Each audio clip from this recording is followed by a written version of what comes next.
الله أكبر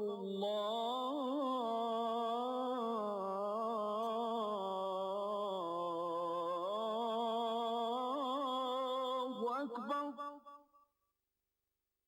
الله أكبر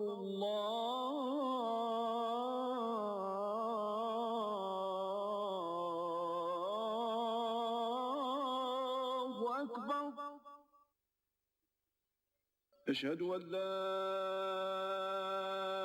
إله إلا الله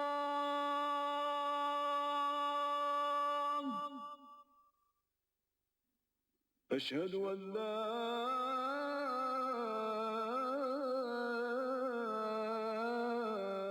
إله إلا الله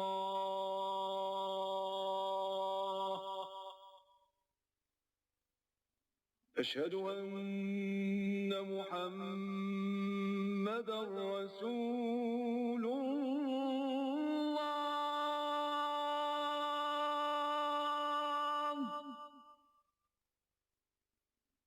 أشهد أن محمدا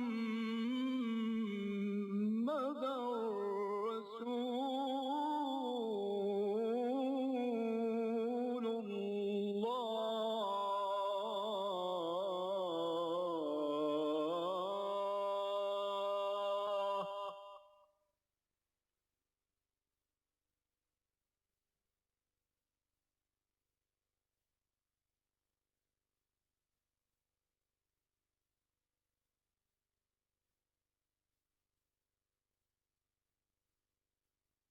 أعوذ بالله من الشيطان الرجيم. بسم الله الرحمن الرحيم.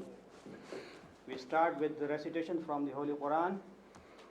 بسم الله الرحمن الرحيم. والعصر إن الإنسان لفي خسر إلا الذين آمنوا وعملوا الصالحات وتواصوا بالحق وتواصوا بالصبر. The translation goes like this: all humans, since there is gender consciousness these days, I'm not translating it as men or women. All humans are doomed except those who believe and those who do righteous acts and those who bear troubles in the way of Allah, endurance, and finally who stand for the truth. وَتَوَاصَوْا بِالْحَقِّ وَتَوَاصَوْا بِالصَّبْرِ. I welcome you all, ladies and gentlemen, to the second day of our round table with Dr. Israr Ahmad. I would like to inform you that this is not the first encounter which Dr. Israr Ahmad is having with Christian and people of other faiths. Rather, he has been visiting states and he has been invited on different occasions to meet people of other faiths, interfaith dialogue conventions, and especially I will mention there is a association of scriptural reasoning, and they held a meeting quite a few years ago, and he was invited there, and he exchanged ideas with Christians and with Jews and some other people. So this is our second encounter, I would say, which is very close and focused on certain topics and issues. This is our second day of deliberation. The first session is on political and economic system of Islam. Yesterday, Dr. Israr explained to you that Islam is not just a spiritual tradition in the sense of personal piety. Rather, it comprehends a socio-political order. It's a civilization. It is a complete way of life. And today he will elaborate on the political and economic system of Islam. I request Dr. Israr to present his ideas. أحمده وأصلي على رسوله الكريم أما بعد فأعوذ بالله من الشيطان الرجيم بسم الله الرحمن الرحيم قال الله تبارك وتعالى كما ورد في سورة يوسف أعوذ بالله من الشيطان الرجيم إن الحكم إلا لله وقال تبارك وتعالى كما ورد في سورة الشورى وأمرهم شورى بينهم صدق الله العظيم. رب اشرح لي صدري ويسر لي أمري واحلل عقدة من لساني يفقهوا قولي. I praise Allah and send my blessings to Muhammad, his messenger, rather the last messenger. And I take refuge with Allah from Satan the accursed. And I begin with the name of Allah, who is compassionate, merciful. Then I have quoted 2 ayat from Quran. I will refer to them later on in my discourse. As you know, I have to speak, but I can't elaborate, as the brother said, because we have only 1 hour at our disposal. I can only give you a sketch, brief sketch, of the political and economic system of Islam, starting with the Islamic polity. The first point I want to make is that Islamic State or Islamic polity is not democracy, nor it is theocracy, nor it is aristocracy, nor it is dictatorship, nor it is monarchy. None of these terms suits with Islam. But if we want to use these terms, because we know the connotations of these terms, and because we have to be brief, Islamic polity is theo-democracy. 2 elements have been joined together. Now, democracy is based on popular sovereignty. Sovereignty in Islam belongs to God, not to any person, any king, any sovereign, any emperor, or to the whole humanity. It is one of the biggest sins in Islam to associate anyone as partner in the sovereignty of God. It is shirk. And this shirk in Islam is unpardonable. It is unique. And that's why, first of all, I quoted the ayah from Surah Yusuf. It is Surah number 12 and ayah number 40. In al-hukmu illa lillah. Sovereignty belongs to Allah alone. There is no sovereign, no ruler, no lawgiver except Allah. And this subject has been repeated in the Quran so many times, so many times, so many times. We find in Surah Bani Israel, Surah 17, Ayah 111. وَلَمْ يَكُنْ لَهُ شَرِيكٌ فِي الْمُلْكِ. There has been no partner with him in sovereignty. He is the king. He is the ruler. And we find in the next surah, Surah 26, Surah Al-Kahf, Ayah 26, وَلَا يُشْرِكُ فِي حُكْمِهِ أَحَدًا. He is not ready to accept any partner in his sovereignty.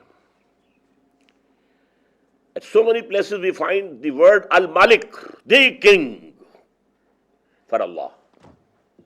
In the beginning of Surah Al-Jum'ah, in the end of Surah Al-Hashr, Al-Malik, Al-Quddus, As-Salam, Al-Mu'min. 8 names of Allah in rapid sequence in 1 ayah of Quran. 8 names. But the first one is Al-Malik. He is the king, he is the sovereign. So here we rule out democracy. Democracy based on popular sovereignty, sovereignty of the people. But theocracy, what does it mean? Rule of some clergy or some caste, as in Hindus, Brahmanism. There's no Brahmanism in Islam. There's no rule by clergy in Islam. no pope. So this is not theocracy. I need not go into detail, dictatorship or aristocracy. None of them fits in. Now, what is the relationship of the theo element and the demo element of this theo democracy? Let me mention here this term was coined by Maulana Maududi. The credit should go to him, and I agree with him. Yes. Theo democracy. The theo element are the injunctions of the Quran and the Sunnah. No person, no class, no clergy.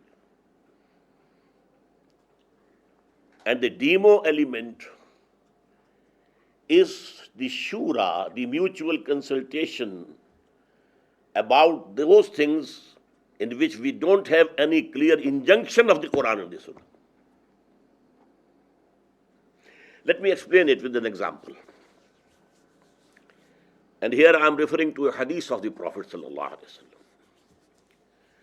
Masalul mu'mini ka masalil farasi fi aqiyatihi. Mu'min, believers, they are like a horse tied to a peg. A believer is not free to do whatever he likes. He is a bondsman to Allah. He believes in Allah, so he has to accept His commandments. He is bound by them. He believes in the Prophet, so he has to follow the example of the Prophet. Another binding. He believes in Quran, so he has to obey the injunctions of the Quran. So he is like a horse tied to a peg. Now I extend this simile. If we have an open ground and we want that the horse should also run and move, if we can tie this horse with this peg with a rope 200 yards long, a circle with a radius of 200 yards come into existence. In this circle, the horse is free to move to the east, to move to the west, to move to the north, to move to the south. To 50 yards, to 100 yards, to 150 yards, to 200 yards. But not an inch beyond the 200 yards. Can't go. Tied up. Now, in this example, this circle represents the injunctions of the Quran and the tradition of the Prophet. We can't go beyond this. But within this circle we are free. And Quran says it is amruhum. Allah has left this circle for the people to decide. And there they can decide by mutual consultation. Amruhum shura bainahum. The matter that Allah has left for you to decide, you can have mutual consultation. And you can make decision by counting of votes, no harm. For example, if you have to hold a reception at your house, what drink is to be served? No alcohol. Gone. That is beyond that circle. But any beverage, any syrup, you can serve and you can decide by counting the votes which one is to be served. So this is the demo element, democracy. Here nobody holds the authoritative position that I will say whatever I say you have to do. No, nobody. This is amruhum. This is the matter left by Allah for the community. They will decide it. In this way, Islamic polity, Islamic state is a combination. Within this circle, you can establish the best norms of democracy, best norms of democracy. We can say it's limited democracy. But limited not by any person, not by any human being, not by any class of people, not by any nation over any other nation. Limited only by the injunctions of the Quran and the tradition of the Messenger of Allah. Now, I come to the second point. If sovereignty belongs to God, what remains for the mankind? That is called khilafah, vicegerency. Allah created Adam according to the Quran as vicegerent on earth. Vicegerency. And what is the relationship between the sovereign and the viceroy or the vicegerent? We have our experience, and Brother Markham must be knowing it. We were subjects to the Britishers. The sovereign was there, the king or the queen of England. We had a viceroy in Delhi. What was the relationship? Whatever instructions are coming from His Majesty's government or Her Majesty's government, they have to be implemented as such. The viceroy can't change them. But where there is no clear instruction from His or Her Majesty's government, the viceroy has to look to the local conditions, use his best judgment. What would be in the best interest of the kingdom? And he can take a step. So this is the relationship of man with Allah. فَإِمَّا يَاتِيَنَّكُم مِّنِّي هُدًى. Whenever some guidance comes to you from me, you have to obey them. But wherever there is no clear injunction, it's your matter, you decide by mutual consultation, and you are a vicegerent of Allah. Now let me give you a brief history of this vicegerency. Till such time that the institution of prophethood was continuing, this vicegerency was personal. The prophet was the vicegerent of Allah, because he had the connection with the sovereign. The wahi, the revelation was coming to him. He was the recipient of the orders, divine orders, instructions from the sovereign. So it was a personal vicegerency. And let me give you an example about Dawood alayhi salam. Quran says, Ya Dawood, inna ja'alnaka khalifatan fil ard. O David, we have made you the vicegerent on earth.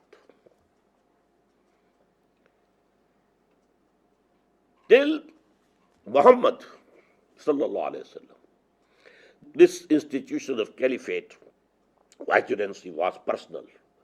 Muhammad was Khalifa of Allah.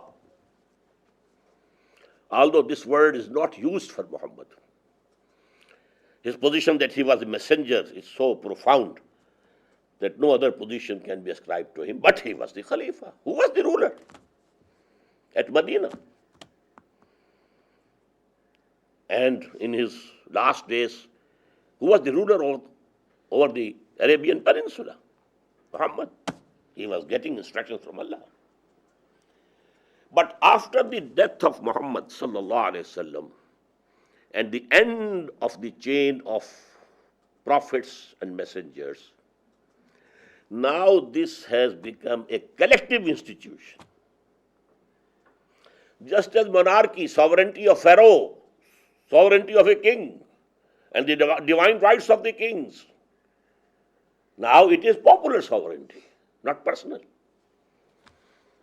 Except for the king in England, only a token,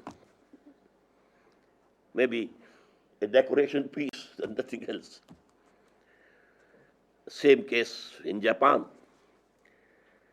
But sovereignty is to the people, collective. But for the first time in human history, this republican type of government, people having that authority, was the collective caliphate of the Muslims. Now the caliph, the viceroy, the vicegerent, was to be elected through mutual consultation. But I am talking about only the pious caliphate of Abu Bakr, Umar, Ali and Usman. Later on it turned into monarchy, kingship. Although that kingship was also bound by the laws of Allah, But now it was a dynasty going on, whether they were the Umayyads or the Abbasids or the Ottomans, it was a dynasty. Not appointment of a caliph through popular consultation. Now this is the vicegerency. Now the third point is, we have to derive the fundamentals and principles of Islamic State, a modern Islamic State, from the Quran, the tradition of the Prophet, the example of the pious caliphs. But exact replica of the pious caliphate cannot be established again in this world, due to three things. That period of pious caliphate was an appendix to the prophethood of Muhammad sallallahu alaihi wasallam. Continuation. Number two, the purification of the selves of the companions that had been done and achieved by Muhammad was to such a level that we could never fear any selfishness, self-interest from those people who had been trained and purified by Muhammad. We can't expect this level of piety and selflessness now. Number three, that was a tribal society. For mutual consultation, there was no need of taking the opinion of every person. The chiefs of the tribes, the heads of the families, if they consulted with each other, the object of consultation, mutual consultation, was fulfilled. That is not the case today. It's not a tribal society, mostly. Somewhere in the corners of the world, there might be tribal system.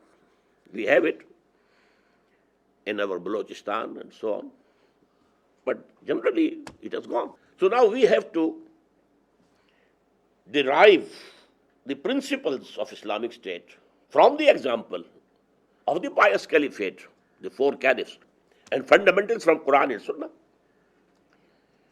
But we have to take and borrow the institutions that have been developed by the West. What mode of mutual consultation? You know, Abu Bakr said, I am accountable before you. If I go wrong, you disobey me and correct me, rectify me. I am no dictator, I am no ruler, I am not infallible. I can commit an error and then you have to rectify me. But how to rectify? Who will rectify you? There was no institution.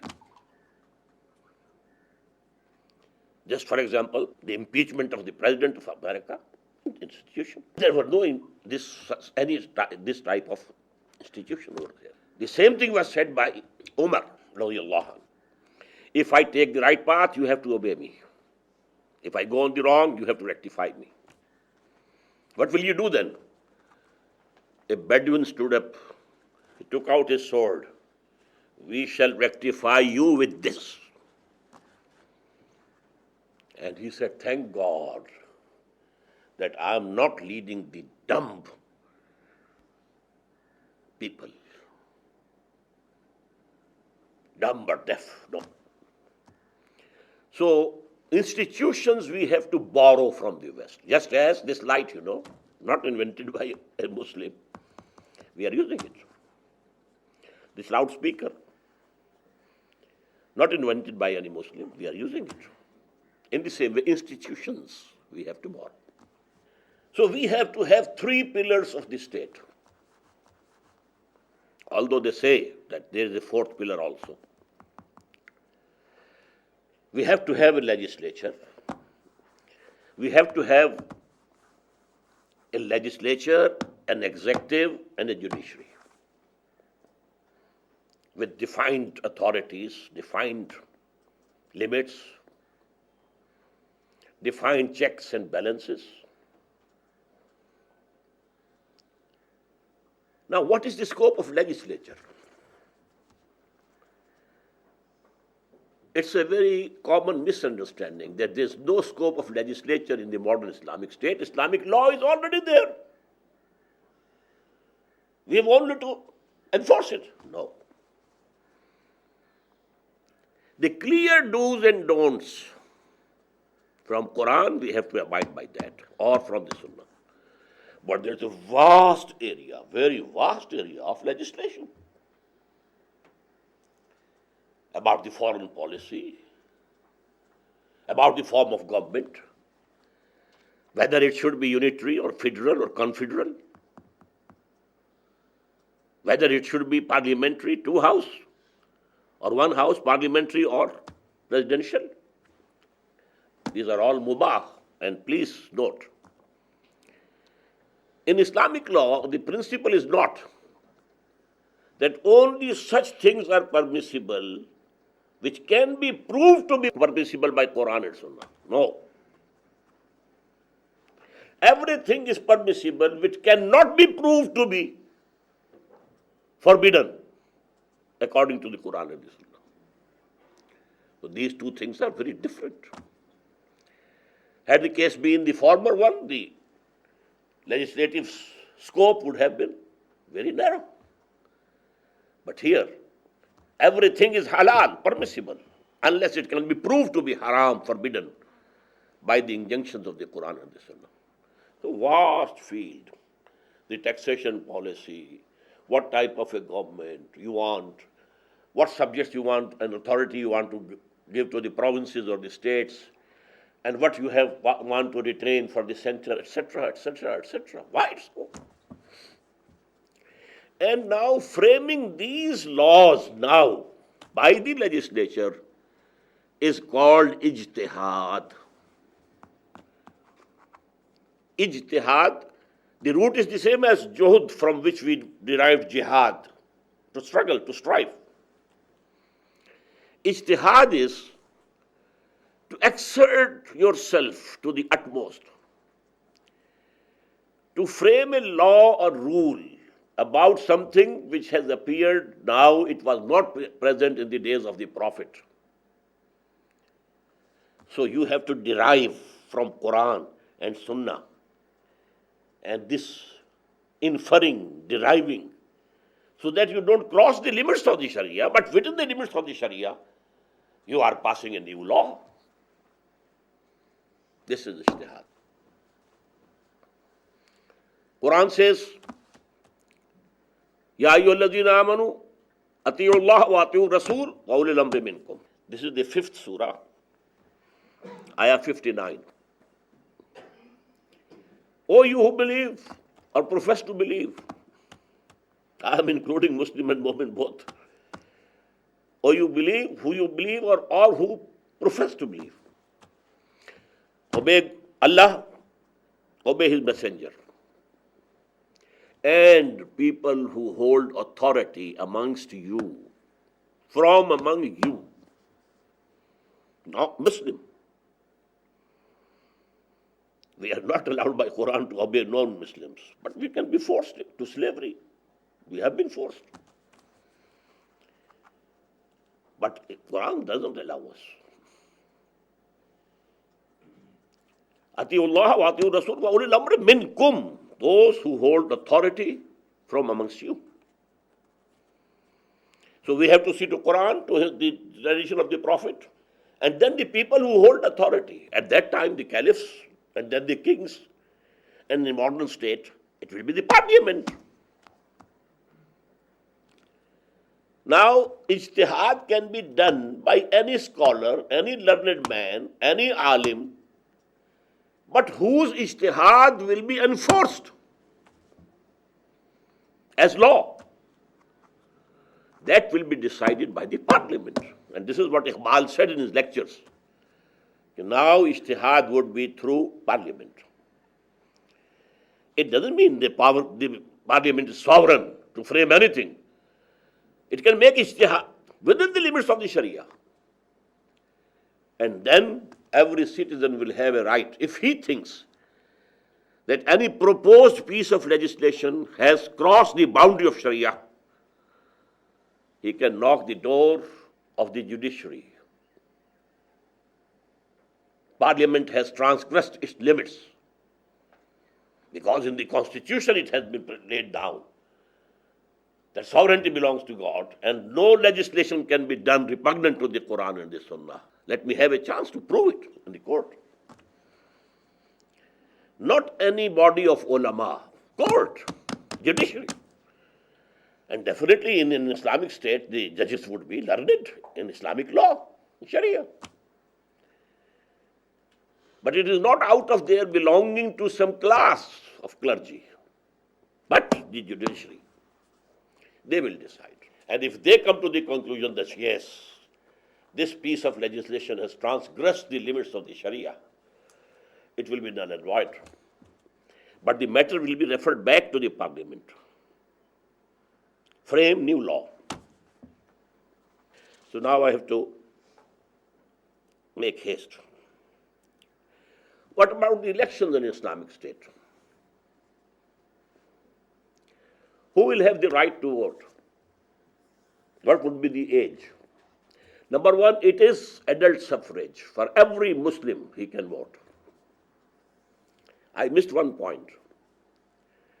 The caliphate, collective caliphate, is the caliphate of the Muslims, not of the non-Muslims. Someone who doesn't accept God as his Lord and his ruler, he forfeits his right of vicegerency. So Maulana Maududi used the term popular vicegerency, and here I disagree with him. It is not the popular vicegerency. Popular means all the people living in that state, irrespective of their religion, anything. No, this will be the caliphate of the Muslims, Khalifatul Muslimin. Just as the parliament members in the democracy, all the citizens are sovereign, but they delegate their sovereignty to the person whom they are voting for. And now those people are sitting in the parliament and exercising the right of sovereignty, framing laws.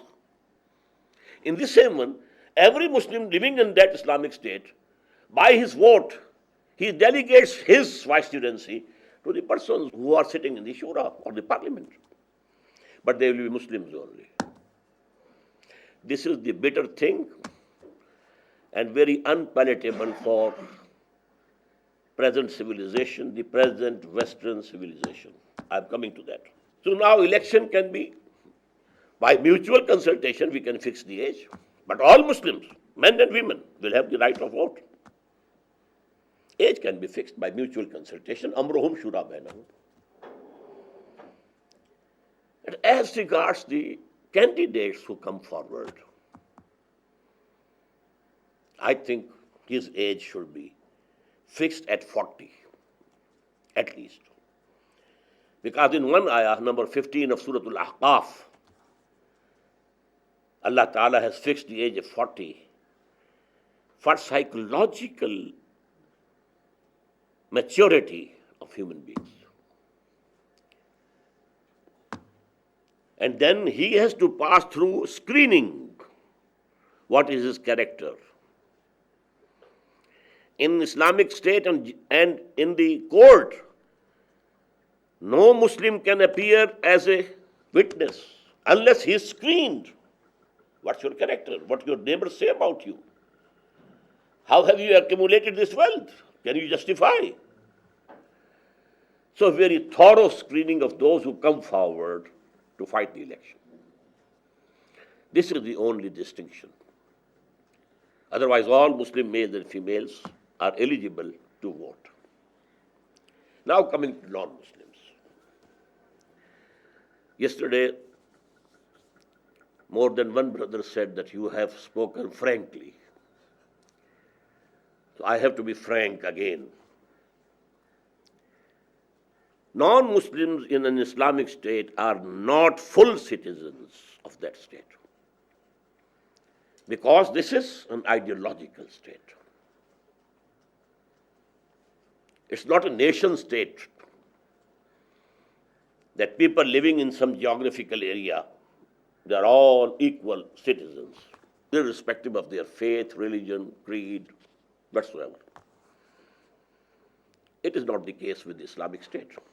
Only who believe or profess to believe, only who are Muslims. I told yesterday that the basic of Islamic State and Islamic society is Islam, not Iman. Now, what are their rights? They are free to practice any religion, believe anything they like. One God, 100 gods, goddesses, gods. They are free to worship anything, any person, any deity they like. They will have their personal law absolutely independent and free. They will practice their own personal law. The places of their worship, I said yesterday also, will be protected more than the mosques. They are sacred. They will be free to do business, to enter services, and if they like, even army. But they are not bound for military service. All Muslims will be bound for that. Whenever they are required, it will be a people's army, just like China and Israel.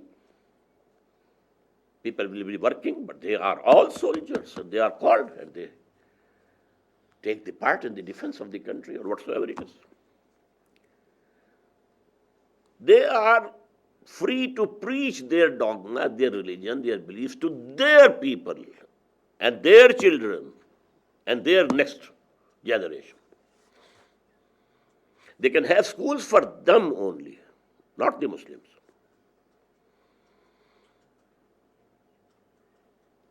They are not allowed to preach their religion to the Muslims.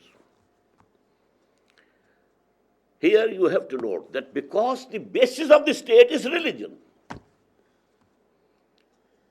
the basis and the foundation of the state can be eroded and corroded if this freedom is given.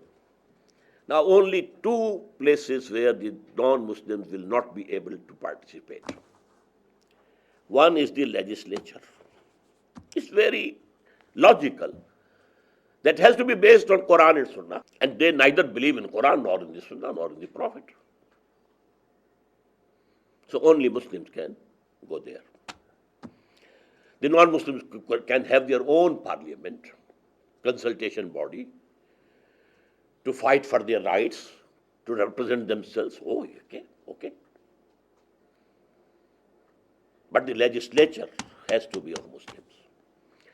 Number two, the highest positions where the policy is framed of the state. Non-Muslims will not be included there because the basic policy of Islamic State is to propagate Islam throughout the world. Try to establish Islam as a political, socio-economic system over the whole of the globe. That has to be the basic policy of an Islamic State. And it's clear that no non-Muslim will be contributing to this. So these are the only two places. Otherwise, they are free. And then they have to pay tax. Muslims will be paying zakat, an obligatory tax, obligatory charity, 2.5% of all your belongings. But a fixed jizya, we call it, and there is a very bad taste about this word jizya. It is from jaza, the reward, because Islamic State is providing them peace, tranquility, security, just like the concept of taxes. Why do people pay taxes? to make the government able to have peace there, security, defending the country, you need army, you need force. So non-Muslims will pay jizya or tax. And it is a poll tax on every individual. It will be forced. So now, I think I have covered the basic questions regarding Islamic polity. Now I turn to Islamic economic system. Here I have to be more brief. It's a very complicated subject. And I told you in the very beginning, I have not been a student of philosophy or student of economics. But because Quran claims that it is the guidance for whole mankind for all time to come till the end of this world, so it has touched and discussed all these aspects of human life. On that basis, I find myself, having a right to speak on these topics also. I will keep, two reference points: capitalism and communism. Although communism, it is said it is dead, I think it can be resurrected. It was a reaction to capitalism. And now the capitalism is going much farther, much farther, much farther. And the reaction you saw in Seattle, in Davos, in Washington, this is the reaction to that global capitalism. If Islam doesn't come in this world, this communism in another form, another shape, socialism will come as a reaction. So now these two systems, they are the point of reference. And I don't need to go into details. Private ownership, not only of the articles of use, but also the means of production. A factory, a mill, a farm, anything. Here, on the other side, no private ownership. In the beginning, that was total negation, but then they allowed private ownership of the articles of use. You can own a small house, a bicycle, or a car, and so on, for use, not for production. What was the result? Positive result of capitalism. Personal incentive to work harder. If I earn more, I possess more. Competition, better production, free market, no controls. Let the prices be determined by the demand and supply. If the demand is more, supply is less, prices will go high, let them go high. If the demand is more and supply is less, otherwise it can happen. The authority to hire and fire. So if you want to remain as an employee, you have to work. You have to work. So the production was more. On the other side, no personal incentive. You have to pay wages only, that's all. Why to work harder? Why to produce more? You will not possess more. You will be given the same fixed wage. So no improvement in the quality of production. Quantity, quality, both remain back. And that was the fall of communism, the cause of the fall of communism. In the beginning, there was an ideological fervor which sustained that economy. But this ideological fervor became diminished and diminished and diminished and diminished. So what happened? the area of wheat growing of Russia was far more than the area of America. But America was exporting wheat and Russia was importing it. But on the other side, the positive point of communism or socialism, not a very wide gap between the haves and the have-nots. There was difference. A foot constable or an ordinary soldier and the commander-in-chief, they couldn't be equal in their salaries. But they say that the most difference maximum was 1 to 30. That's all. And in that system, appalling gulf between the haves and the have-nots. But then, the capitalism had to make a correction. This gulf has to be kept in certain limits. If the poor are hungry, they will attack you, they will revolt. So give them subsistence level, unemployment allowance, some sort of security, social security. Give them something. Otherwise, they will revolt. I hear that they call it the internal management of capitalism. Now, what is Islam? Maybe you are astonished to know. According to me, my study, Islam doesn't have one economic system, it has two.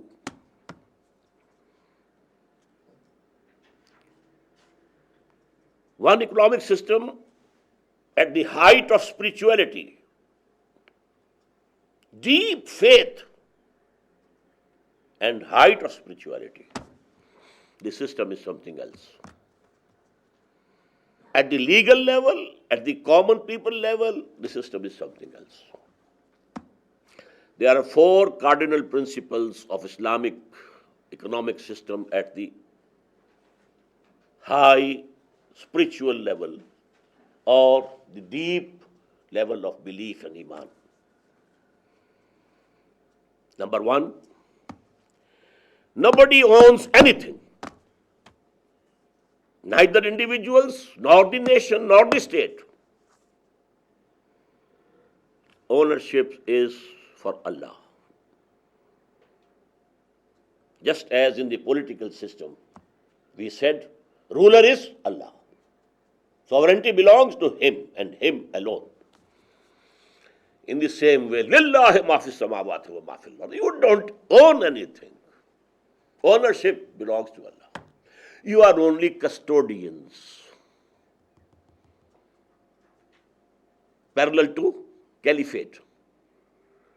These are custodians. You don't own even your body. You have to be caliph of Allah on your body also, to enforce the divine law on your own person, in your own home. In the same way, ownership belongs to Allah. Nobody owns anything. Number 2, whatever you earn, maybe through agriculture, maybe through business, maybe through industry, or service somewhere in the offices, etc., etc. Whatever you get is not your earning. It is the bounty of Allah.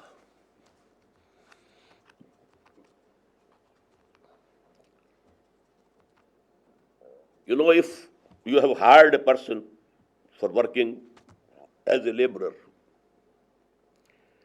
and you say, I will pay you $20 in the evening. You have to work for 8 hours here. Now, if you find that the person has worked very hard, in a very responsible way, he didn't need any supervision to work. He was working out of his own responsibility. So in the evening, you give him $20 plus 5 more. This is fadl. He couldn't demand it. It is not his earning. He could demand only $20. The extra 5 are fadl in the terminology of Quran. Surplus. So whatever you get in this world is fadl of Allah, not your earning. The word of earning is Quran uses for whether you are earning virtues, good deeds for the reward in the hereafter, or you are earning bad deeds resulting in punishment in the hereafter. These are the earnings. Laha ma kasabat wa alayha maktasabat. Kasb, to earn, mostly, except only in one place in Quran that is used for earning also. Earning materially. Now the first principle, nobody owns anything, neither individuals nor the state. Everything belongs to God. Whatever you get in this world is the bounty of Allah, not the result of your labor. Number 3, out of this which you have been given,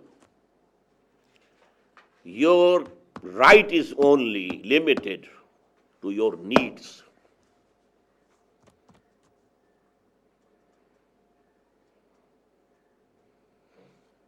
Whatever is surplus from your needs is the right of the poor, people who have remained behind financially. Or you may say it is for Allah. Give it away. It's not yours. Allah has put it in your wealth to test you, whether you keep it for yourself or you give it to the people whose right it is, not yours. Yasalunaka madha yunfiqun qulil af. When there was, instruction and persuasion, spend for the cause of Allah, spend for the pleasure of Allah, spend and spend and spend and spend 1,000 times. People asked, what is the limit? How much? Yasalunaka madha yunfiqun. How much we have to spend for the pleasure of Allah? Answer was, qulil af. Whatever is spare, whatever is more than your needs, whatever is surplus, give it up. Don't keep it with you. This is the right of the deprived people. These 4 cardinal principles go to make a complete economic system. The Prophet ﷺ himself, he lived at this level. Never accumulated any wealth. No penny to be retained. And there were a number of his companions whom we call fuqara sahaba. Abu Zar, Abu Darda. They were living at this level. And after that pious caliphate, the Muslim saints, whom we call Sufia, they lived at this level. And in a Muslim society, although these people will be in a very minute minority, but they are the pacemakers. Who is to be honored? Who is to be respected? The wealthy man or this person who owns nothing, who retains no wealth? He is to be honored. He is to be respected. So moral values, the pacemaking of these moral values is done by these people who are living their life at this level of economic system. But this is absolutely voluntary, not forced. There is no fixed level that this is your requirement and this is not your requirement. You have to fix it yourself. The more you believe in the hereafter, the more you will tighten your belt and spend more for the pleasure of Allah, so that you get the reward in the hereafter. To give you an example of the teaching, how the Prophet used to teach his people, a goat was sacrificed in the house of Aisha radiallahu ta'ala, the wife of the Prophet. All the meat was distributed among those poor people, the Ashabu Suffa. There were people, who were sitting in the mosque only to learn from the Prophet, doing nothing, no business, no labor. So it was distributed. She only kept one shoulder,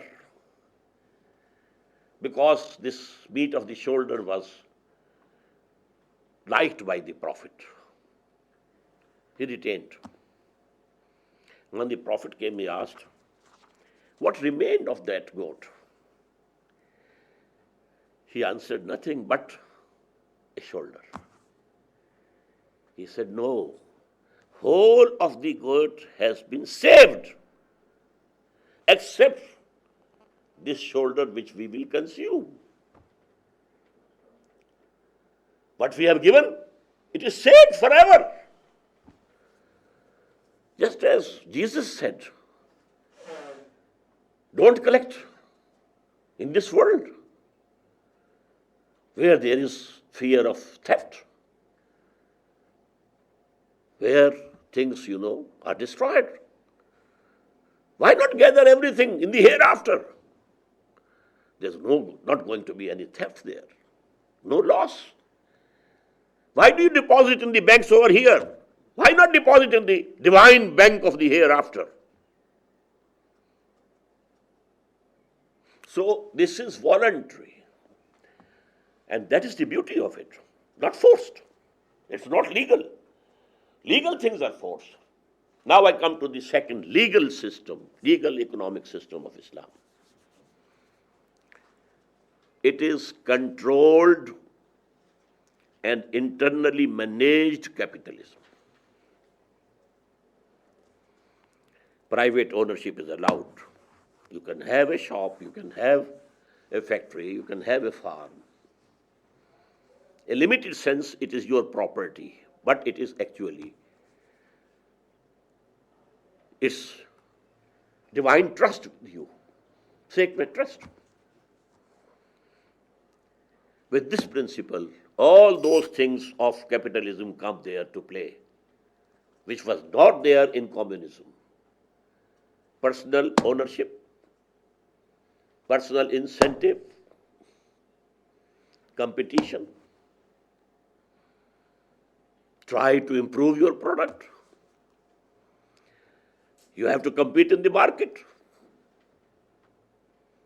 Try to lessen the price. You have to compete in the market. All these cardinal principles of capitalism, by virtue of which capitalism triumphed and succeeded, and Fukuyama boasted, this is the end of history. It is proved that this system of ours, based on liberal democracy and capitalistic economy, is the best. There's no rival. Man has reached the pinnacle, the climax. There's nothing else who can come and confront our system. But Islam has done two master strokes by which capital will play a role in the economy, but it will not go beyond certain limits to become an overall controller of the economy. Chaining this genie of capital. H.G. Wells has mentioned in his part, in the short history of the world on Roman Empire, that the concept of currency came only in the Roman Empire for the first time. And man didn't know what type of, chains he has attached it to himself and bound by those chains through this currency. Before that, it was all barter system. One is working in the field, he has grown wheat. Other one is sitting, and weaving cloth. You exchange the cloth for the wheat, that's all. There can be no hoarding. There can be no manipulating of the market. Nothing. Simple. But when currency came, this much of gold is equal to so many mounds, kilograms, 1,000 kilograms of wheat. This much. Or this much gold is equal to 1,000 yards of this cloth. Now this is the key. You keep that gold in your, and then you can manipulate. Prices going high, prices coming low. So Islam has changed this genie of capital so that it should come in the field and play its role, but not overshadow the whole of economy.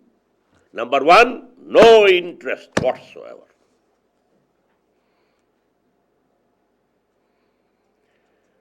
Earning has three elements: labor, capital, and then chance also. The same amount of labor and capital earns some amount of profit at one time, and the same amount of labor and capital may earn different amount at different time. But in principle, capital earning capital, haram. Except a few cases I will let you know. Basic proposition is capital with labor. This is the rightful earning.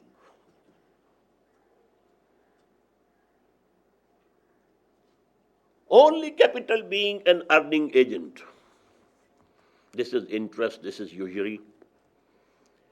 Both declared haram. It was haram according to Judaic law also, as far as I know. And it is haram in the Sharia of Muhammad sallallahu alaihi wasallam. Now the exceptions are only if you build a house, you can rent it out. Here also you are not working, but you are earning due to your capital. But this capital is fixed. If you give 10 million pounds or dollars to a person who is working, maybe he earns and it becomes 15 millions. Maybe he loses and he has now only 8 million with him. So that is different and this is different. Here it is a stationary, solid form of capital. It is not going to increase or decrease that way. Because you have lived here for 1 month, you have to give some reward for that. This is permissible. Ijara. In the same way, if somebody has some capital, some money, but he cannot do any business himself, either he is sick or ill or old, or he doesn't have that faculty, he gives this money to anybody. You do the business. This is called muzarabah in Islam. But in this proposition, if there is a loss, it will be borne by the man who possesses the capital, not by the worker. If there is some gain, then it can be shared. The risk is to the capital, not to the labor. Another form could be, and that is the normal form, you join together and you pool your money, your capital, and you are doing business, okay. But you give your money to someone, he is working, and you say, I don't know whether you gain or you lose. I must get the pound of my flesh, I have to get it, the pound of the flesh. I have to have 10%, 15%, 16%. That is my right. You might have lost, you might have gained. There are other means also by which Islam has chained this capital, this genie of capital. There should be investment, there should be working with the capital, but not on interest. And interest of both types, usury as well as business and commercial interest, yes. Number two, gambling forbidden. Here you earn or lose only due to chance. No. Earn by labor. And this thing now, as you know, has become the greatest thing in the whole world. Speculation, taking the market up and drowning it to the bottom. The capitalist can play due to speculation. Then there can be no trading. Either cash, give the price, take the material. Or if it is for future, you have to pay the total value in the first instance. By salam it is called. If you have made an agreement that in next wheat season, you will provide me 1,000 mounds or 1,000 kilograms of wheat at this rate.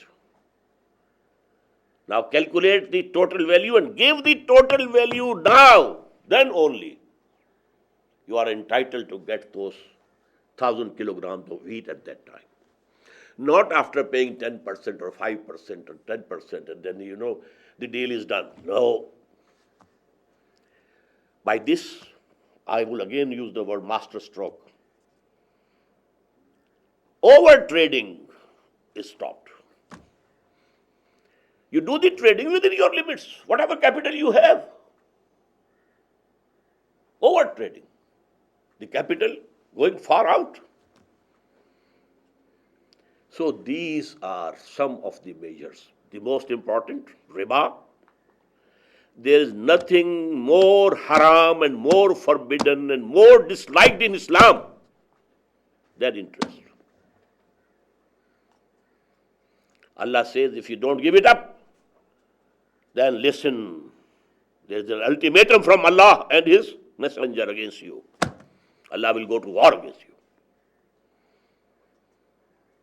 In the beliefs, shirk, to assign some partner to Allah. And in actions, this riba, interest, the worst things, according to the Islamic Sharia. Now, what is the internal management? Institution of zakah. And here is a fixed line.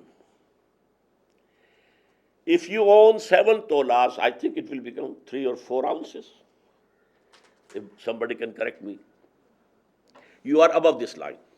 This poverty line, had been fixed. 52 tolas of silver, 7 tolas of gold. If you have, you are a donor. If you don't have, you are a recipient.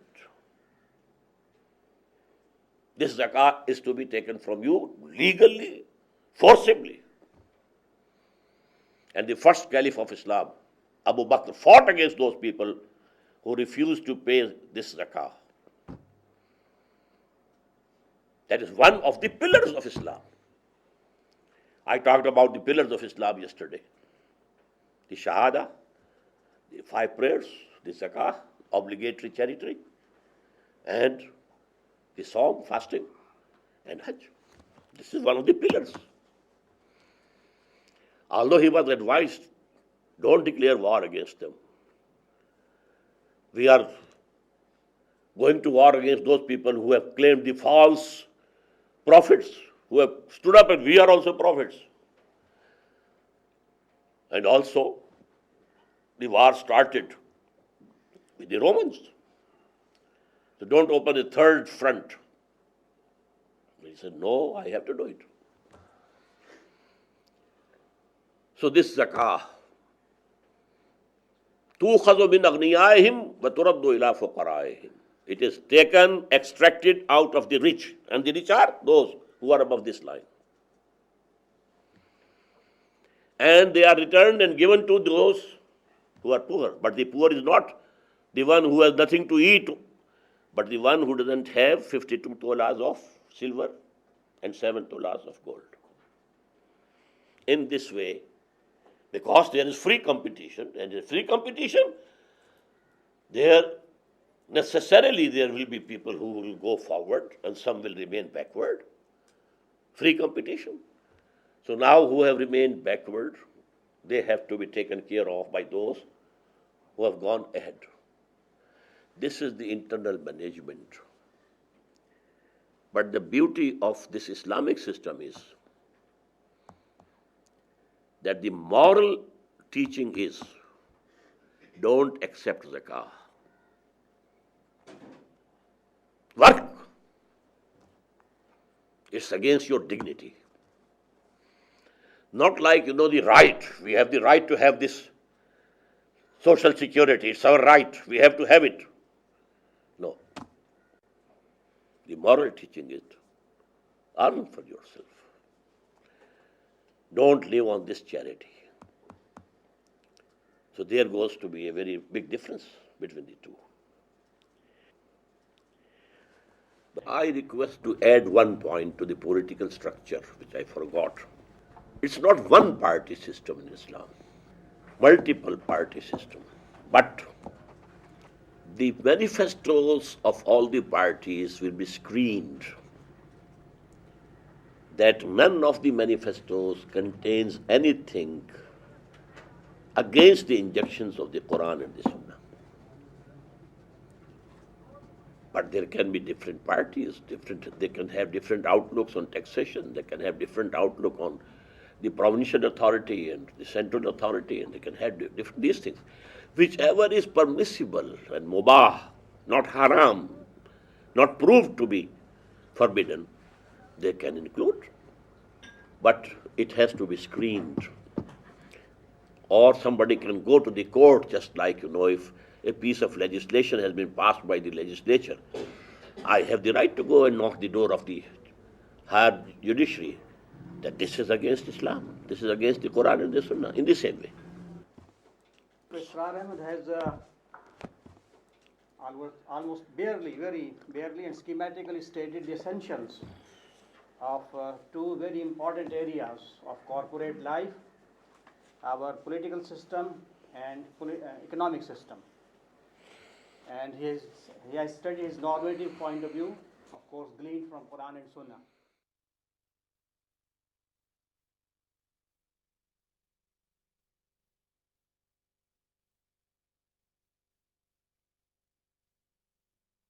Bismillah ar-Rahman ar-Rahim. We have heard Dr. Israr Ahmad's presentation on two very sensitive issues, the political system of Islam and the economic system of Islam.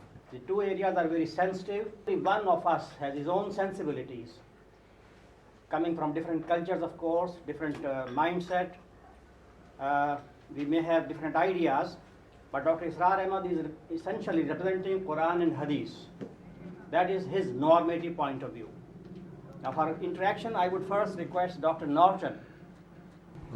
I have listened attentively to what you've said, and I feel obligated as a proud Jew, let me say, who believes in Judaism, but perhaps even more importantly, as an open-minded and I hope compassionate human being, and as an advocate of democracy, I really feel that I must make a brief, respectful, but also frank comment that you may answer if you wish. Now, for much of my life in my teaching, writing, and human rights activity, I have struggled against the Jewish exclusivity of the State of Israel, made so by its Zionist character. As a number of great Jewish thinkers have argued in the past, and do argue today, this exclusivity is in opposition to basic human values in Judaism. This state incorrectly presumes to speak for all the Jews of the world. The state is an exclusivist one because it grants rights and privileges by law to Jews, not granted to non-Jews. The state has also oppressed the indigenous Palestinian population in order to maintain itself as a Zionist state. Here is the heart center of the Palestinian-Israeli conflict.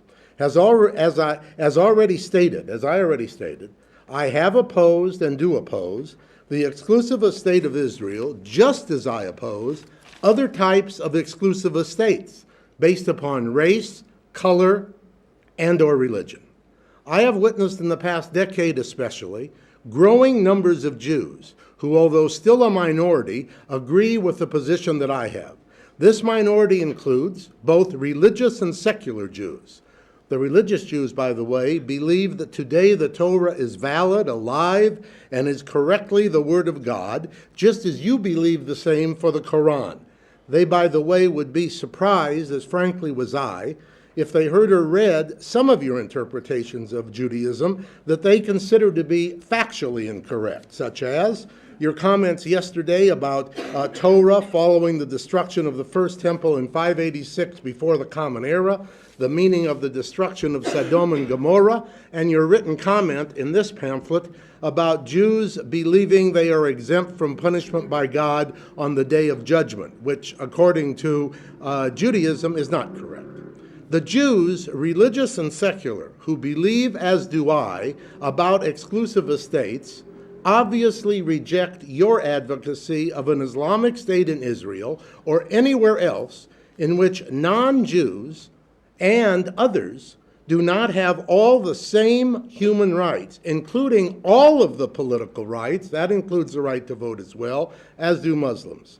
Those Jews who believe in Zionism and support the Jewish exclusivist state, they also, of course, certainly reject your idea that could, if your advocacy prevails totally at any time in the future, could result at some point in an Islamic state in all of historic Palestine, which encompasses the present state of Israel.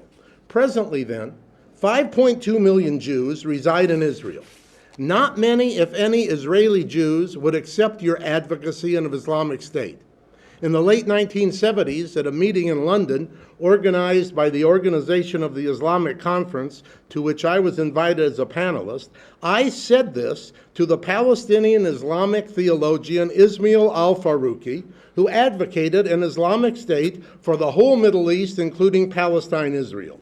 He answered that the only three choices for Jews in Palestine would be to leave, to accept the Islamic State, or to stay, fight, and then be expelled or killed.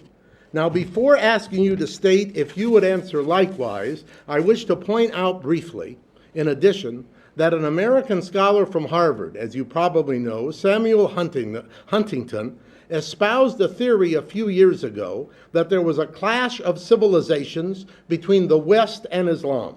Some other scholars agree with this theory. Some, like myself, argue that this theory is incorrect.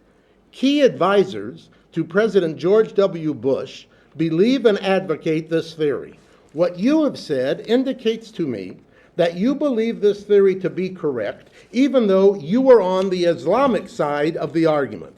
If I am correct in my assumption, you are, I suggest, actually helping the advocacy of the Bush advisors, even though that is, of course, not your intent. Perhaps you would also comment upon this. Again, I make this comment respectfully but sincerely. Yesterday, you advocated serious debate and dialogue with non-Muslims. I also make my brief comment in that context and with that spirit. Admittedly, I am ready to pursue further discussion, debate, and dialogue with you, although, given your belief that you have the truth from God through Muhammad, I certainly do not think that I can shake you even to question your faith. And I have doubts that you will be able to convince me to believe differently than I do. Perhaps then the discussion will be useful only to the extent that we make sure we understand one another's positions and views correctly. Thank you. I don't think I have to say anything about these comments except one. The alternatives for Jews or Christians or Hindus or Sikhs or in Islamic State, they are not only three, that either they leave or they become Muslims or they fight. No. I told you they can remain in Islamic State, they can remain Jews, they can remain Christians, they can remain Sikhs, they can remain Hindus. But the overall political socio-economic system will be Islamic. But you have the right to believe anything, you have the right to worship anything in any way you like. You have the authority to practice your own personal law. I have told you this. They could stay. Yes. That's definitely. one option. Definitely. There are two others. But they are not equal citizens. May I? Have you? Yes, I'm done. Thank you. I think I have a couple of observations, questions, precisely on issues relating to the minority management in a state envisioned along the lines that you have mentioned. What I'm trying to figure out really is this, that is there, firstly, a critical mass attached or associated with this concept that the majority shall to declare a state, Islamic State, be 51% or 99% or something like that? Is there some such critical mass associated with it? I don't think there is Because I want to then proceed from there, because if we take the position of 51-49, we take position of 50.1 and 49.9, I think we are in for a big trouble. And likewise, we are in a big trouble. In fact, at any point, at any stage of this curve, any stage, and I shall try and explain it to you how, that we take a situation of any hypothetical country where you have a certain percentage of people who are so-called minorities. They have a right to live. They have a right to work. They have a right to produce children. They have a right to feed them. And they have a right to tell them, hey, this is your God. They don't have a right to tell the others, this is my God. But the others have a right to tell them, this is my God and this is the God that is the true God, and therefore you better believe in it because that is my purpose and my mission. And now we are, I think, trying to create a different kind of situation here, firstly, that in terms of the cultural and religious identity of people, the so-called freedom really is in name, because the freedom essentially implies co-equality of some kind. Otherwise, it is no freedom, because if there are constraints on freedom, because it's a relationship of a transaction, and if it is not a transactional situation, I think really the persons are constrained. That's one part of the thing. And then I think we take it one by one. okay, yes, sir. Actually, you are thinking the modern sense of a secular state. What is a secular state? All religions as religions are equal. In theory, at least. Although every state can have some state religion, but no, all are equal. But regarding the collective system, the political socio-economic system, there is going to be no say of any religion. This is 100% against Islam. As I described yesterday, Islam is a deen, not a mazhab. It's a system. There can be no two systems coexisting. Islam doesn't believe in that. One has to be superior, the other inferior. The inferior one will become mazhab. That will be a religion. A set of beliefs and set of worship and this, that's all. But the system would be the dominant system. Will be, for example, for America, they want its own system of economy, their own system of liberal democracy, and that's secular democracy, etc., etc. Secondly, this concept of minority and this percentage, 51% or 49%. Actually, Islam as a system can only be established through a revolutionary process. And a revolution is always brought about by a minority. Were the communists in majority in Russia to bring about the Bolshevik revolution? They have an ideology, they present the ideology, it is accepted, and then those people who accept they are integrated, organized, and then they topple the system. So this is actually Islam, if it comes, and I think it is going to come. It is going to be the just world order of Islam. I think this concept really about the revolution coming from a minority and creating an Islamic state possibly will hold good where the very significant majority of the population is Muslims. No, Brother Nirmal, we have before us the model of Muhammad. He was a single person. He propagated an ideology. He got one by one. Even after 10 years hardest labor, he didn't have more than 125 people with him. But then a whole revolution was brought about. So revolution means revolution. It has its own mechanics. Dr. Roger, please. Dr. Ahmed, I'm beginning to understand your line of thought at this point. You are outlining to us an idealized system which you have thought through deeply, and there's one process missing.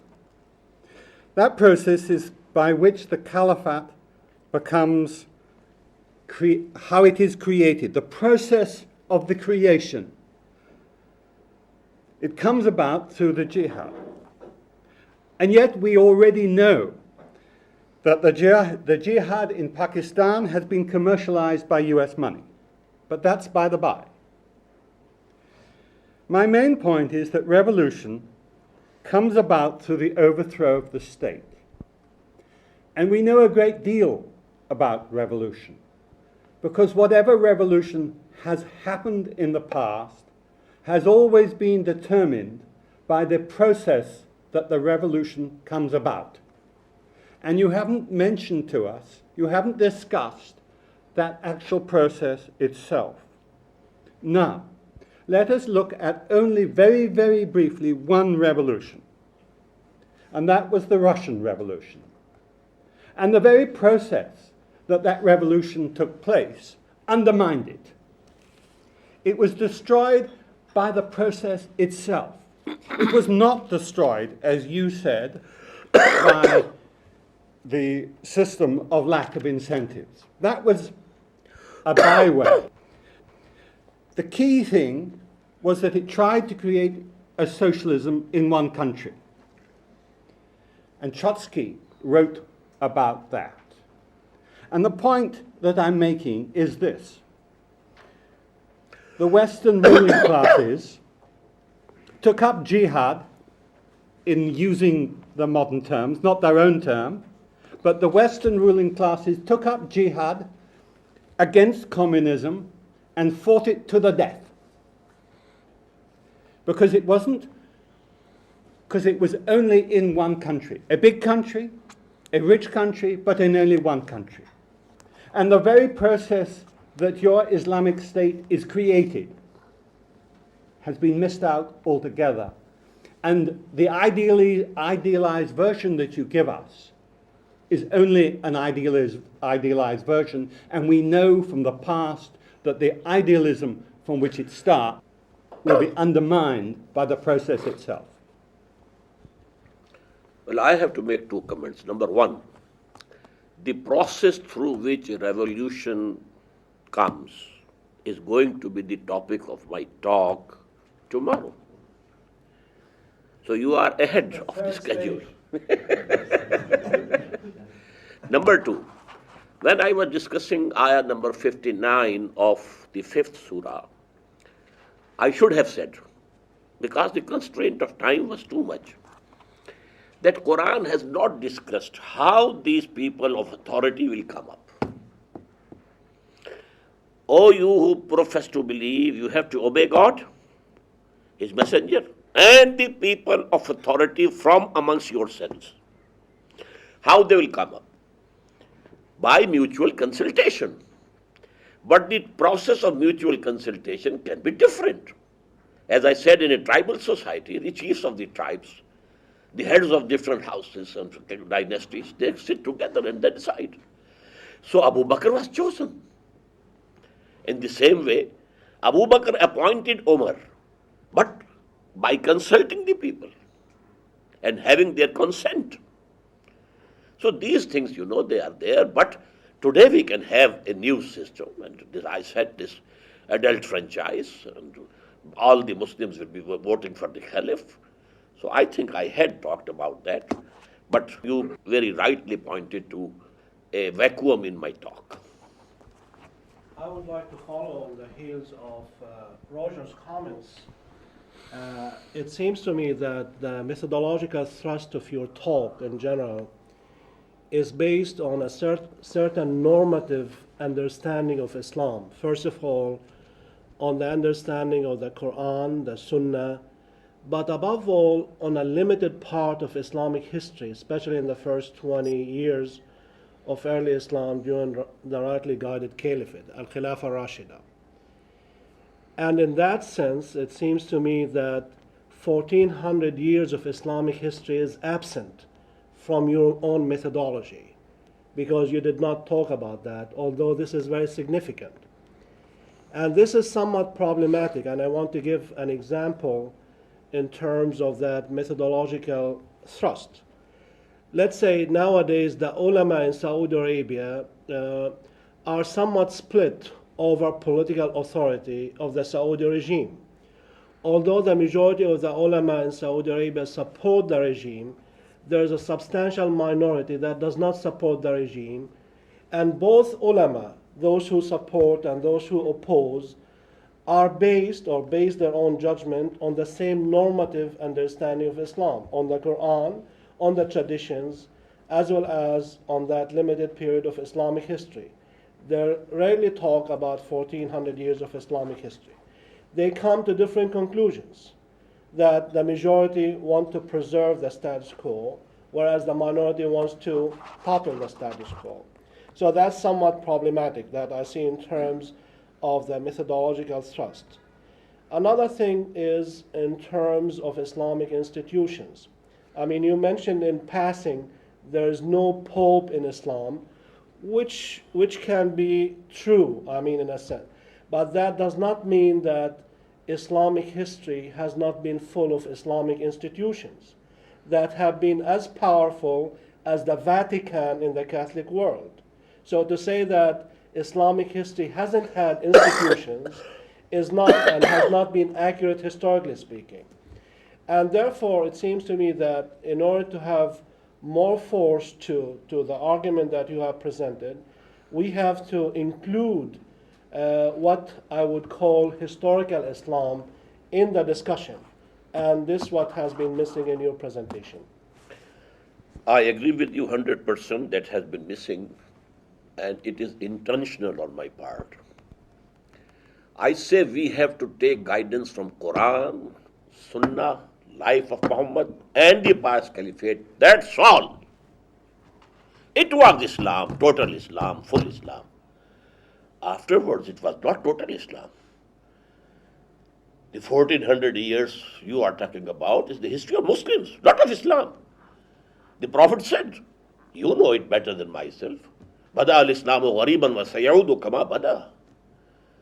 Islam started that it was a strange thing for people. And very soon it will become strange again. It was the growth of the Muslim as a nation and the Arabs as a nation. And it was Arab imperialism. It was monarchy. It was a dynasty which was ruling. And the institutions that developed that were under that monarchy. And that all of them were under the influence. So we have to go back to Quran and the Sunnah and the life of the Prophet and only the rightly guided four caliphs. That's all. Guidance is from there. Rest is history. Dr. Mumtaz, please. And if you like, I can quote another hadith. The Prophet said that takunu nabuwatu fikum ma sha Allah an takun. Summa Allah will yarfa'uha iza sha yarfa'uha. Summa takunu khilafatan min hajj nabuwa. It will be there so long as Allah wants it to be there. Then there will be a period of kingship, cruel kingship. The kingships of the Umayyads, the kingships of the Abbasids. That was not Islam. We have to be very clear in this regard. And we have to revive Islam, not the Umayyad Islam or the Abbasid Islam. And that is why I emphasize that we have to adopt the prophetic model of bringing a revolution, about which I'll be talking tomorrow, inshallah.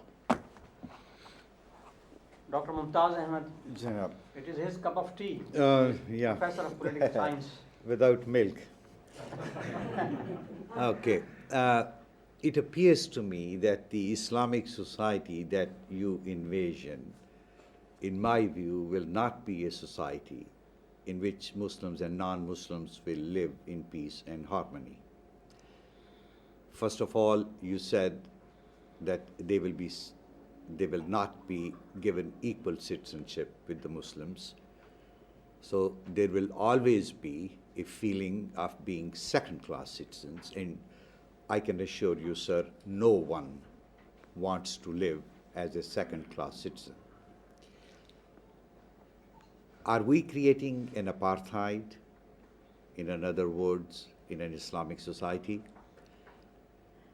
If we deprive them, as you have suggested, of holding positions of higher responsibility and ban those positions for them forever, what are the type of occupations that they are going to pursue? We cannot employ them in education because education is a very sacred thing in Islamic State where children will be indoctrinated in Islamic ideology. We cannot employ them in foreign office because Pakistan's foreign policy or Islamic State's foreign policy will be based on pursuing Islamic objectives. You cannot have them in legislature. You cannot have them in judiciary because judiciary will be making Islamic legal decisions. So what are the areas left in which they will operate?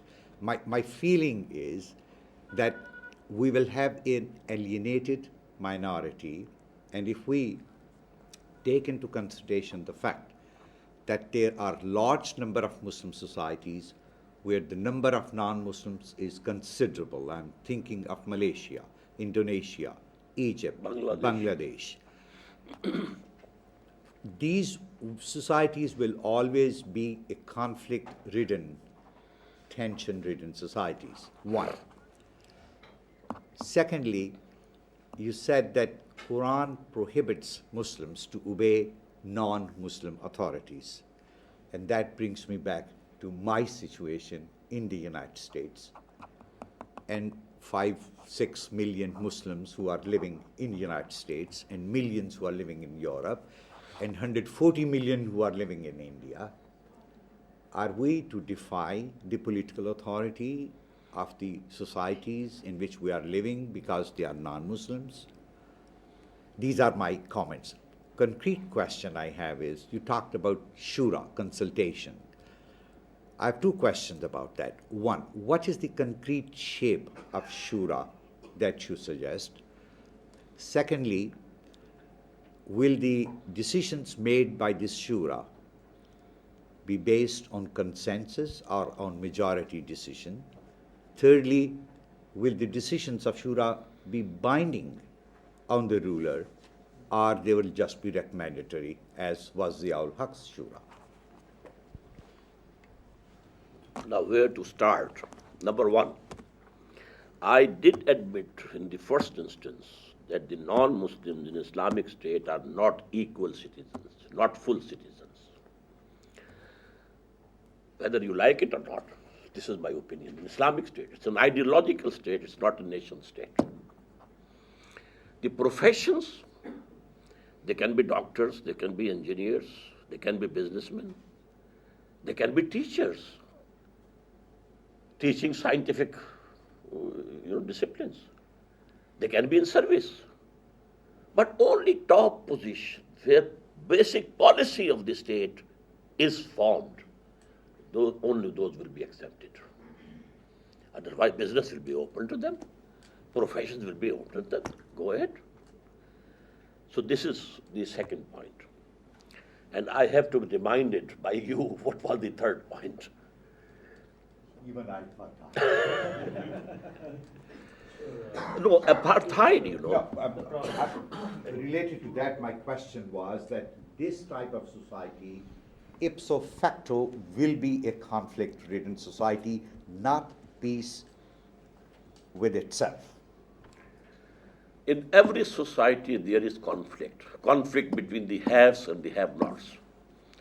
Apartheid was based on color, race, and the discrimination, you may call it, in an Islamic state is based on ideology. Any black person, any person belonging to any other race, any other region of the world can adopt the ideology and he can become the full citizen. But sir, will it matter to me whether I have been discriminated against on the basis of my color or on the basis of my ideology? The fact remains that I have been discriminated. In Islamic state, in all ideological states, there has to be a discrimination on the basis of ideology. Otherwise, it is not an ideological state. Well, does that not promote conflict? Does that, by definition, then, as was asked here, not promote conflict? Be it discrimination because of color, we know that's promoted conflict. Because of race, we know that's promoted conflict. Or be it religion, we also know that's promoted conflict. So, will that not be the case here? Is there any society absolutely free from conflict? No, but the question Can still is, there will be that any promote person? it? I told you yesterday about jihad. Every living being is making jihad. The struggle for existence, the conflict is there. We're talking about can I- like conflicts between communities. And I think that we have one major recent example in Islamic history, the example of the Sudan. Because the Islamic government of the Sudan, after Bashir came to power in 1989, under the influence of Hassan Torabi, wanted to implement Islamic law in the same way that you have been portraying here. And we know that the results have not been successful so far. Because that kind of implementation, in addition to other problems in the Sudan that go back to its own independence in 1954, there had been a major conflict between the Christian animistic South and the North Arab Islamic part of the Sudan. And we know that one of the major results of this conflict has been, in a sense, the weakening of the Islamic Front headed by Hassan Torabi and the signing of the agreement only last week between John Karanj and the government of the Sudan. So in a sense, that conflict has seeped away, has destroyed the energies of the Sudan as a state, and the alternative has not been Islamic. What we see now is more coexistence between the Christians in the south and the Muslims in the north. My comment is that Islam in Sudan was coming through majority, not through any revolution. Were the Muslims actually practicing Islam totally? There was a military Did they make any dawah? Yes, it was a military coup, that's all. I told you Islamic State, true Islamic State can be established only through a revolution. Not because. Yeah, he has yet to answer my question on the Shura. That's right. I think he still has 3 questions unanswered. Yes, Shura in a modern Islamic state will be binding. Although parliamentary system is also mubah, permissible, and presidential also. But the presidential system today is nearer to the Islamic system. There is the chief executive and there is the Congress. And the chief executive is having his secretaries and ministers from wherever he likes, not from the Congress or the Senate. because these two things have to be absolutely separate and distinct from each other. So this will be the case. Legislature will be the shura, and it will be by majority. Only exception is that every citizen will have a right to knock the door of the superior courts, that this has transgressed the limits of the Sharia, because the item in the constitution would be no legislation can be done here at any level repugnant to the Quran and the Sunnah. And the chief executive will be the president. And that is nearer, to Islamic system. Yes, I think. Faris, do you want to come in? My question is related with the previous subject. Now, just let us think that what you've said is totally correct and fits to Islam, Quran and Sunnah. But with thinking the very pragmatic side of it, that now, if you have an Islamic State in Pakistan, I mean, if you will have with Islamic revolution and you will successful, how many people are living here now? I think about 140 million. Yes. And then around, I would say, around 1 billion people are in danger then, Muslims. Because, I mean, if you exclude the rest and then the Muslims living in other states will be excluded as well. If you exclude non-Muslims here, I mean, you treat them in second, say, not first-class citizen, but second-class citizen. I think this is coming from British rule of caste system, first-class citizen, second-class citizen. Then all the Muslims will be treated in the other part of the world as second-class citizens. And just very pragmatic way of thinking, I think this is dangerous for the rest of the Muslims. What is your comment on this? Brother, if you think pragmatically, we should bow before George Bush, and here is the safety. Well, if we study Prophet's life, that there is a pragmatic way of approach. Please let me say. But if you believe in something that is true, and your belief is there, you have to go by that. And if the Muslims in the non-Muslim majority countries are treated at par with the non-Muslims in Islamic State, I would be happy. They should have their mazhab will be protected. And they will be minorities. I tell you, my study is that the Muslims in India have no benefit from this system, from secularism. None. And if they say we are a minority, give us our rights as a minority, they will be far better. My questions, I've got two questions, one theological and one directly related to this. So if I take the latter first, if I take the question about, like Norton, Christianity has a history of wanting to create Christian states. I mean, Christendom, I suppose, was the obvious example of this, but Richard Hooker in England argued that only an Englishman who was a member of the Church of England can be a full citizen, and you get versions of this all the time. T.S. Eliot, the 20th century poet, took a similar line in his idea of a Christian society, and in America they endlessly flirt with the idea of Christian America. And the question is simple, really. If a movement amongst Christians in a Christian nation develops to create a Christian state, would you be happy to live there as a second-class citizen defined in the way that you defined it, and also forbidden to proselytize and explain your faith to others in that society? I have said already yes. You would be happy to live in They that state? have their right to establish the state according to their religion. Now there will be competition. What type of state you bring forth? What type of state Islam brings forth? And what is more acceptable to the humanity at large? There will be competition. Come on. Have a Christian state. Have a Hindu state. And tell us what Hindu state is. So this is my answer to this question. Okay, now, next. That's very helpful. Okay, my second question flows from that then, and it's a theological question. And I just want to focus for a moment on proselytizing, on missionary work. It's because I believe in God and that God ultimately will not allow that which is, what will be ultimately God will permit, that I don't spend all my time worrying about diversity in society, because the truth will come through.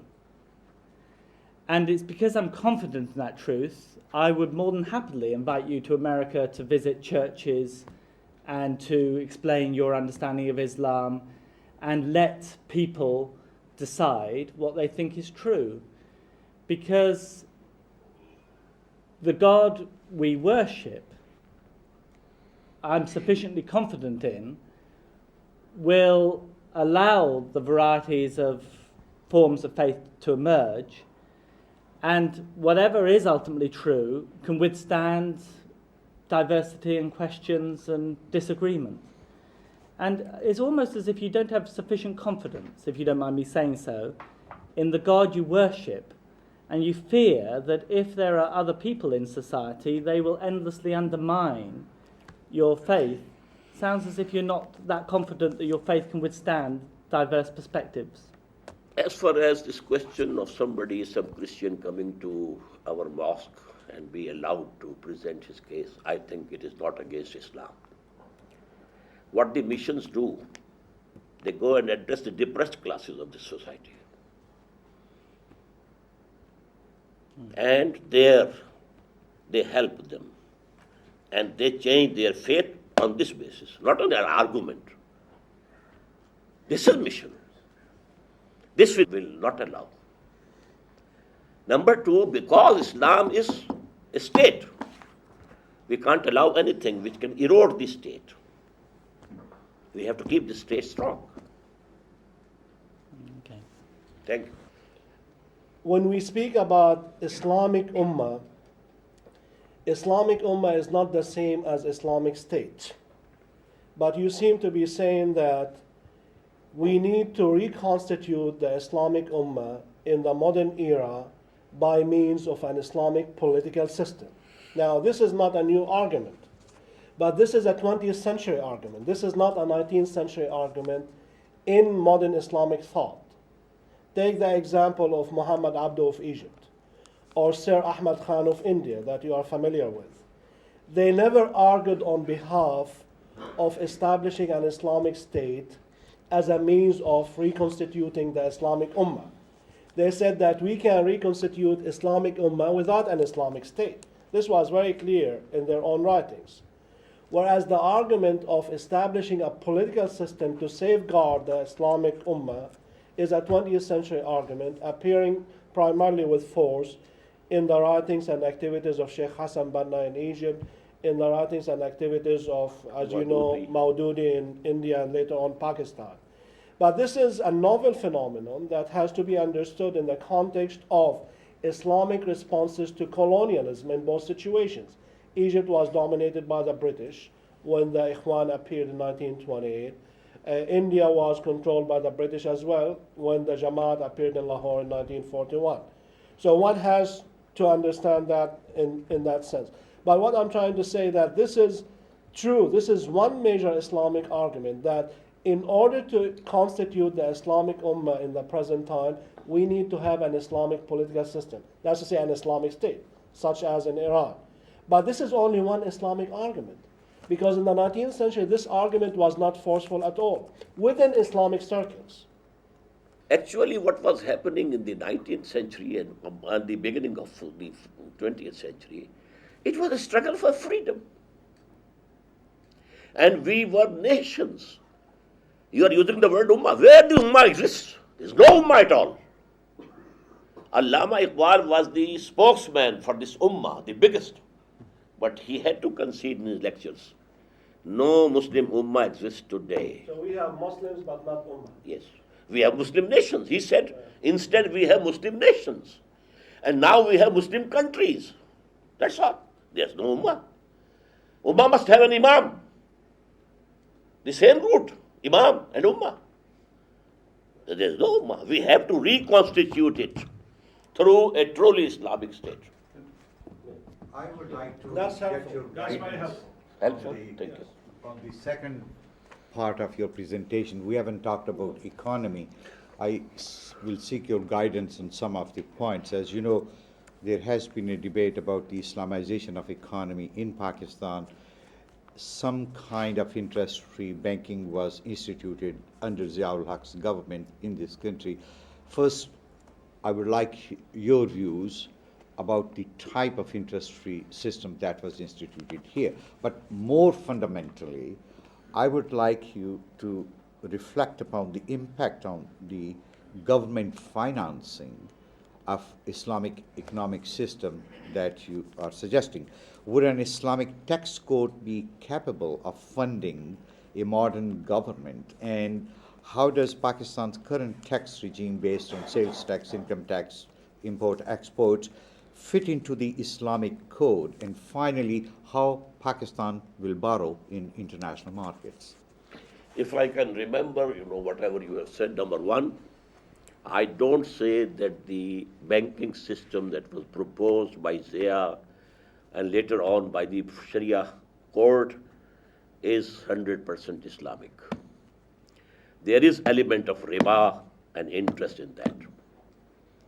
Based on Bai' Muajjal and Bai' Murabaha. If you buy this cup cash, it is 10 rupees. If you pay me after 1 month, it is 11 rupees. What is this? Actually, during the monarchy region of Islam, the history of Islam, two types of interest and riba entered our fiqh under the influence of the rulers. Number one, this Bai' Murabaha and Bai' Muajjala, it is interest. Number two, the absentee landlordism, it is interest. It's haram.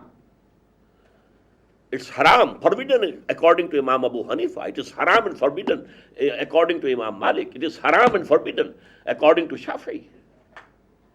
But only the person who accepted that office, government office, disciple of Imam Abu Hanifa, Qazi Abu Yusuf, he declared it to be lawful, along with Imam Muhammad.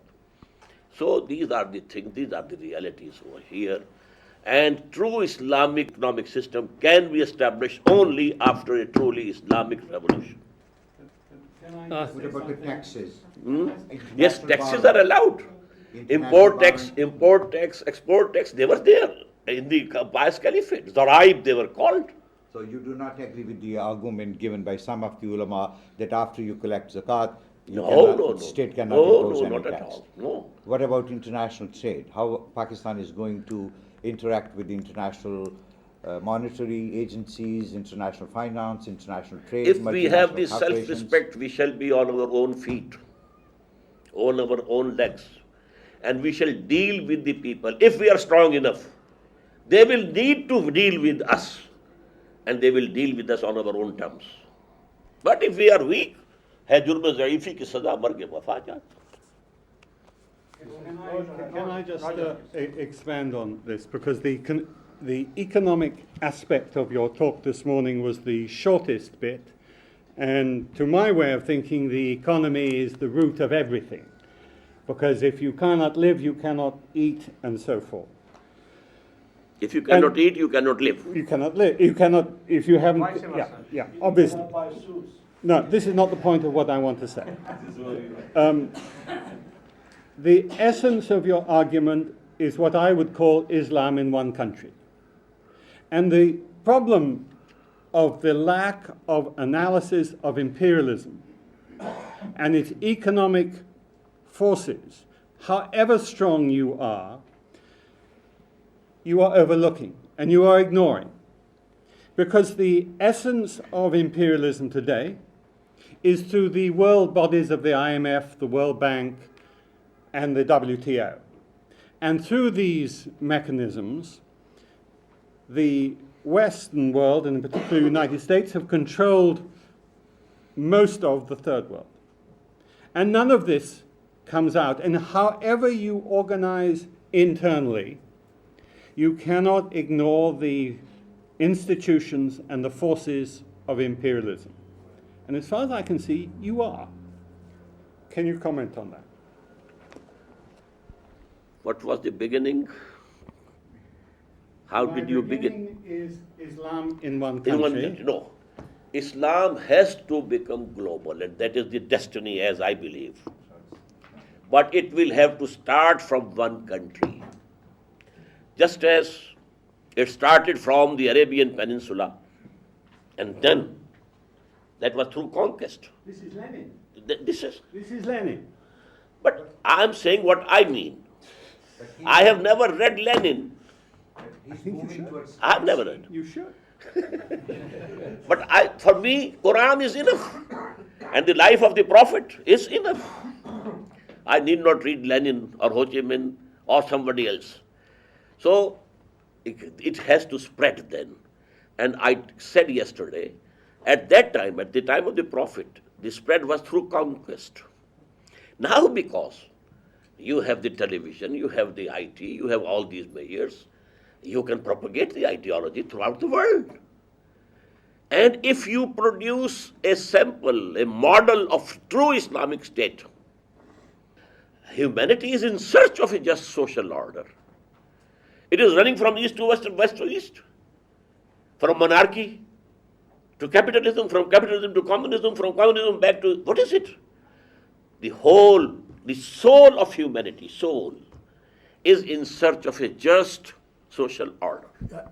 But we have some disagreement here, do we not, on what constitutes a just social order? You might have you and I don't agree, as we have brother. Disagreement around the table. Yes, brother. You might have a concept of your own, and I would very much like to know that. But here I have to say and present before you the concept of Islam. We understand that. But we also acknowledge, do we not, that just social order, that we have a variety of interpretations of what just social order is and or should be. And only a model will prove. What happened in USSR? One party, no right of vote for the citizens whatsoever. Only one party government. That's not how it started. That's how it ended. It ended as a single-party state because of the process of the revolution. The original idea was not as it turned out. Whatever might have happened, but that was the fact. And I told you we shall have, multiple party system. I have a question. Now, to me, since we have means of propagating Islam, introducing ideas, etc., with the means of TVs, internets, and a lot of things that you've said. Instead of establishing an Islamic state with a revolution and having a model of state or a state model, let us have a state as a model Muslim. Model Muslim, one person, and then propagate that model person to 6 billion people instead of putting very strong borders and then having confrontation and a lot of the dangers. Now, this is, I think, is possible and much easier by having a model Muslim person and then exemplifying. What is the prophetic model? Did he go on preaching and preaching and preaching and preaching? Did he send preachers to other countries? Yes. No. After he had Yemen. success. Let us think first. After he had success in Arabian Now, Peninsula. let us think about Yemen people. Some people came to Prophet and they said, La ilaha illallah Muhammad Rasulullah. Then he said, he asked Prophet, what is my duty? He said, you should go to Yemen and then preach to others. This is, but if we go to was after the establishment of the Islamic State in before Medina. that also. Yes. Yeah, no, after. Yes, after it. And he didn't send emissaries anywhere before the Hudaybiyah, which Quran called Inna Fatahna Laka Fathan Mubina. Only after that he sent people and he sent letters of inviting the monarchs and kings. So actually, And- we have a prophetic model before us, and that is to establish an Islamic state, make it a model for humanity. Come and see with your own eyes, this is Islam, and that will be the biggest preacher. Let's go back to Roger's question. Sorry, go ahead. Yeah. Some part of your speech, I mean, your talk, you said that Islamic State is only for the 20 years of what we call it. Full Islamic As-Sadat, state, yes. And then, but later on, you said that Islam is spread all over the world. Now, it is, when we see this, and when Prophet took Islam as a personal model to others, it spread quite fast and quite effectively. Not at all. When The it personal became a- model at Makkah. How many people accepted Islam at Makkah? For 13 years, he was himself preaching. Yeah, but those people. But what was the case? But those people were the good example. إذا for جاء spreading رسول الله Islam. والفتح ورأيت الناس يدخلون في دين الله أفواجا. Brother, No. we must look to history as it is. Yeah, but when they were good examples, it spread quite fast, okay, although it was very difficult in the first case.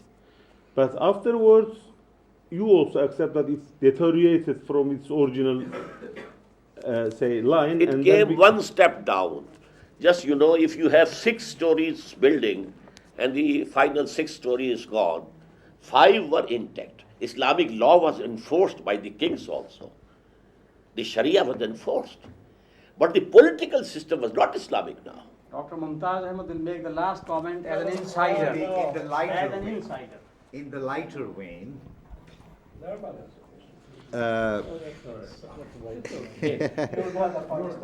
I just wanted to ask you something. When you began your presentation yesterday, you said there are 3 forms of creations. Then you talked about 3 types of jihad and 3 stages of resistance. And every level had its own 3 sub-levels. And when I was reading last night your pamphlet on religious obligations of Muslim women, you talk about 3 levels of our religious duties and then 3 differences between women's obligations and men's obligations. And the second level, you talk again the 3 circles of dawah. And when I read your active agenda for the Muslim Ummah, what do I find? It has 3 action point program. My question is there some mystical fascination with Trinity? Yes, Trinity. A good joke. A refreshing laughter. Are we done? Because, Narma wanted to ask a question and I have a comment to make too. Can we take a break? Well, if you have the patience. Yes, Thank you. I actually was very touched by your reference to your concern for humanity at large in the last couple of minutes. And I thought that possibly should be the crux of the whole thing. And I was trying to understand in my own mind that in your model, which you have presented, you are telling the minorities, hey, you give up some things, but I give you protection. That's what I read. That you give up certain things, you will lose certain benefits of so-called citizenship, but there is a trade-off in that I give you protection. Protection is a huge zimma, is a huge, huge responsibility. It's a huge word.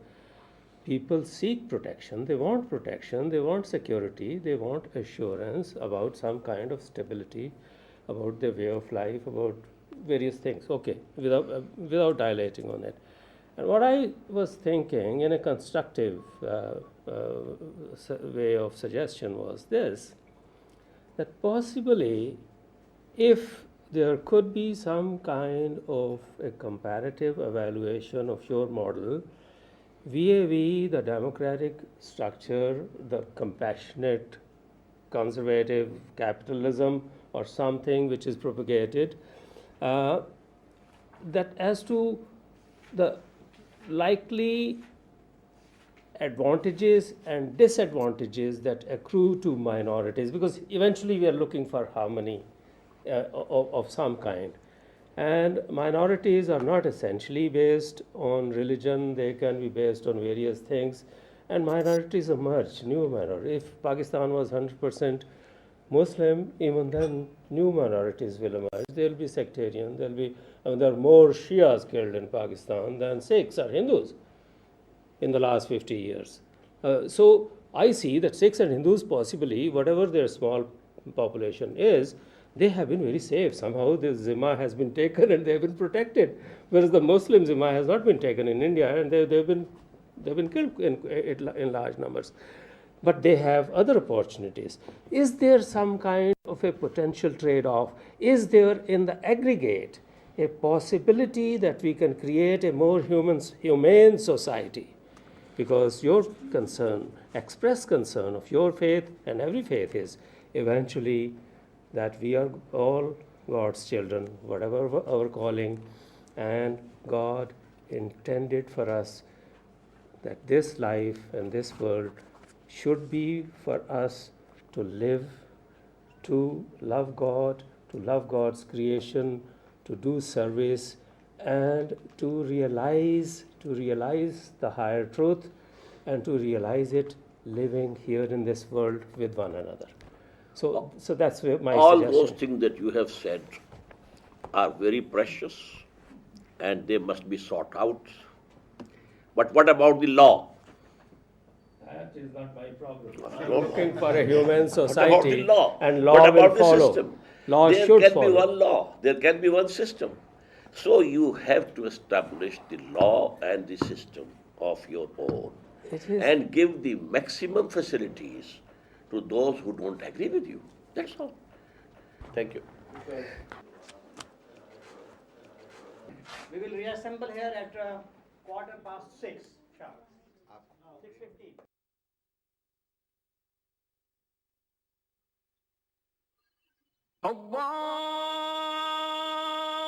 الله أكبر